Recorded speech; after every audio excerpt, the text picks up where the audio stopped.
Yo, welcome back everybody. It's Sea Bear back with another video. In today's video, I wanted to tackle a future that might seem distant, but it's becoming reality more and more every day.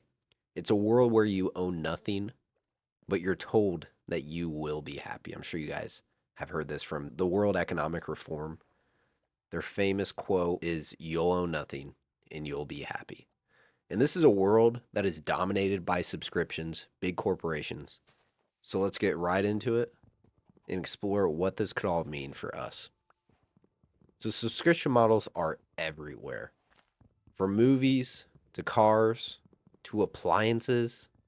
Companies are encouraging us to not buy anything and just rent our lives away. They try to put these models on us as a means of convenience, but I think it's completely not true. The reason why I say that is because these subscription models, are very, very profitable for companies. The reason why is because it makes profit predictable. They know how many people are going to use their services month over month. And it's just more predictability. And they will make more money off you in the long term versus just having one purchase you can make.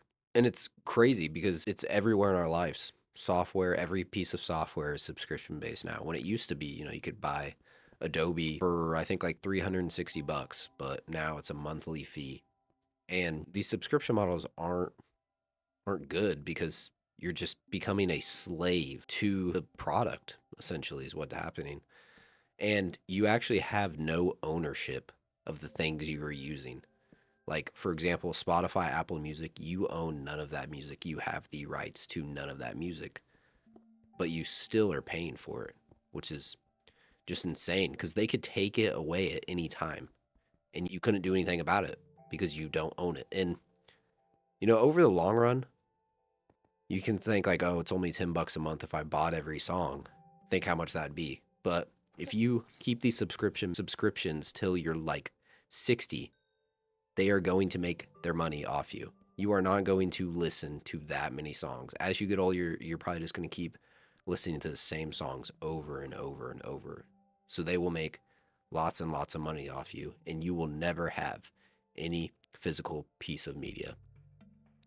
So I think it's important to make sure you can own media because at the end of the day, I mean, they can just up the price, they can change and just recourse their consumers just because they want to and they have full control over you. So make sure that you're actually buying physical media. Try to have a good balance between, technology and I guess old technology, I'm going to say. Just make sure that you have a collection of physical media so you can actually have some ownership. And these models really push us towards just renting. And it's just not products, it's actually our very own homes. Many people, which I get, there's a lot of conveniences with just renting a home. You don't have to worry about huge maintenance cost. There's no long-term commitment. You can up and move at any time you want. So yeah, there is a lot of flexibility with renting, but nobody ever finds themselves wanting to be a lifelong renter.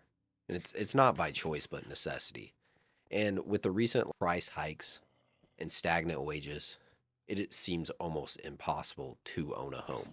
And one of the most disturbing things about a rental society, is the role of large investment firms buying up like family homes with the intent of renting them out. I think this is a big reason why prices are so high.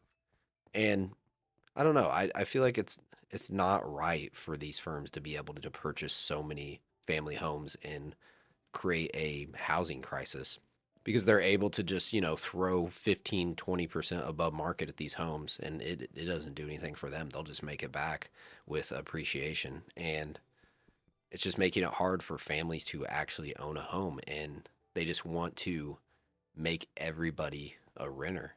And these firms include like Vanguard. I'm sure all of you have heard BlackRock. And it's hard to know what we should do about this. Like, should the government go in and create some laws that they can't buy up family homes? But at the same time, that like goes against our like capitalistic approach to society that we have. You want to let the highest bidder buy the product. So it's definitely going to be a tricky problem to navigate, but I think it is of importance and is not talked about enough and needs to be highlighted. And I certainly don't think that being a society of renters is good. Like, we want to own something. Why would you pay for nothing? Or why would you pay for something and you just never own it? Because, like I said, it can just be taken away at any time and you never have any control over that piece of media because someone else owns it. You have no rights to it. So just buy up more physical media. And the reason why I say that is I think that, you know, across from like functionality of those medias and like entertainment, they also bring a like emotional and spiritual benefit because a lot of times we associate movies or books or whatever from family members. They pass down something to us, and we can connect that physical piece with, say, someone who's passed away or is no longer with us.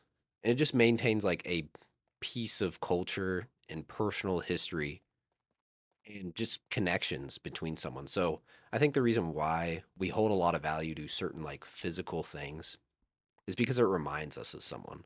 So I think it's important to own physical media and maybe just pass it on to your kids one day so they can have the same thing that we once did, because it's definitely steering to straight digital products instead of physical.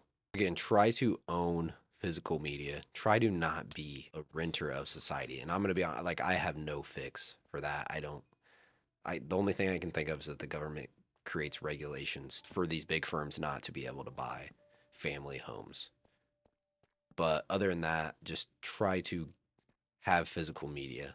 And as we drift closer to owning nothing, it's crucial to ask whether this trajectory really serves our best interest, or is it just these ginormous corporations? And I want to know what like your take on this shift is. So please just drop your thoughts in the comments and let's continue this conversation down there. I'm eager to hear what you guys think. So if you enjoyed the video, please consider liking and subscribing. And I appreciate you guys watching, and I'll see you guys in the next one. Bye bye.